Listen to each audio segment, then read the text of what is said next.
മാക്കിയത്. അഖിലേന്ത്യാ കിരീടം ചൂടിയ കാലിക്കറ്റ് സർവകലാശാല ടീമിലെ അംഗമായിരുന്ന പിതാവ് കണ്ണൂർ തലശ്ശേരിക്കാരനായ ജംഷീദിൽ നിന്നാണ് തഹസിൻ ഫുട്ബോളിന്റെ ആദ്യ പാഠം പഠിക്കുന്നത്. പരിക്കും പ്രാരാബ്ധവുമായി ഗൾഫിലേക്ക് ജോലി തേടിപ്പോയ ജംഷീദ് താൻ വർക്ക് ചെയ്തിരുന്ന കമ്പനിയുടെ ഫുട്ബോൾ ടീമിലൂടെ മകനെ കളി പഠിപ്പിച്ചു.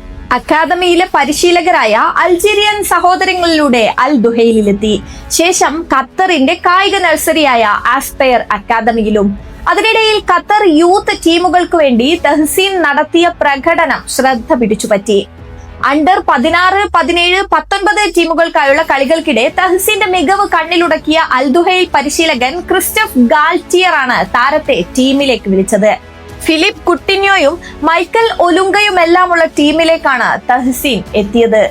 ഖത്തർ സ്റ്റാർസ് ലീഗിലും അമീർ കപ്പിലും പുറത്തെടുത്ത പ്രകടനം തഹസീന്റെ ഭാവി മാറ്റി. ഇടതുവിങ്ങിലൂടെയുള്ള അതിവേഗ നീക്കവും പന്തടക്കവുമാണ് പ്രത്യേകത.